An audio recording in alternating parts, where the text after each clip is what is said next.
That moment when you want to ink your lines and all the liners give up at the same time. Of course, you could have a funeral, but you could also just revive them. Most pens are similar, and I have a few different ones here to show you. First of all, I want to say that I usually ink with a G pen, which means there is a feather and ink. The feather is dipped in the India ink. Usually it's India ink at least.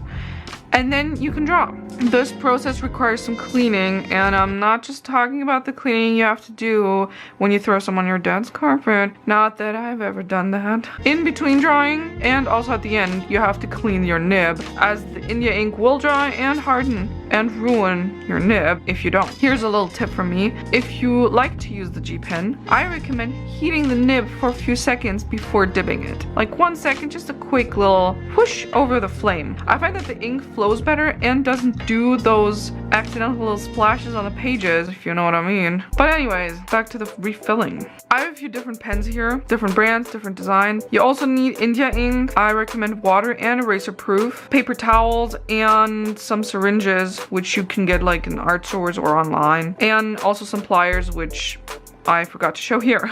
Okay, let's start this thing. Protection is key when working with ink. No goggles, but using some paper towel, or for starters, not doing this on your bed is a good start. Not that I ever did that. Okay, first off, you want to take your pen. The exact supplies I'm using don't really matter. You can apply this method to all sorts of pens. Okay, so first of all, you want to carefully remove the tip. You don't want to squish the metal, you just want to get it out. Might not work on every pen. If so, you need to find a different method. Method number 2 is remove the back. This method will 9 out of 10 times ruin the aesthetic of your back cap. It'll still work, it'll just look like you chewed on it. Once you successfully removed one of those things, you can move on to the filling of the pen. Fill your syringe with some ink, not too much, and start slowly injecting the pen. Inside the pen is like a foamy cylinder. It'll absorb the ink, and it will also take some time to fill it, so go slow.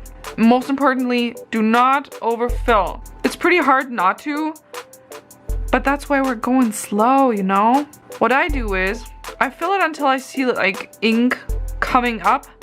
Then I stop and I draw some back into the syringe. Then place the cap or the tip back on and you're good. Leave it on to rest on a horizontal surface, or maybe rotate it a few times to make sure the cylinder is soaked rather evenly.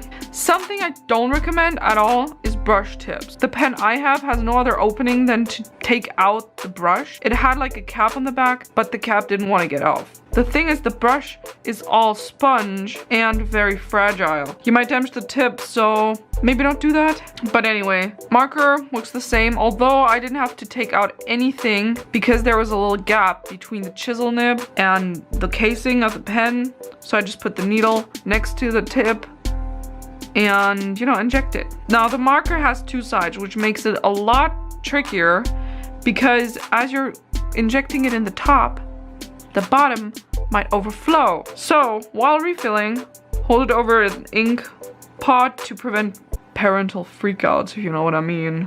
Once your pens are all refilled, make sure to clean your syringe and dispose of the paper towels. I wouldn't recommend putting them in the toilet, at least not when they're still wet. You might stain some stuff black and, you know. Just leave it to dry and then throw it away. And there you go.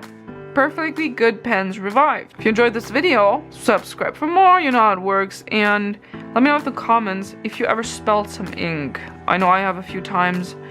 White pillows, bed sheets, carpets, tables, and yeah, that's it. You'll see me next week.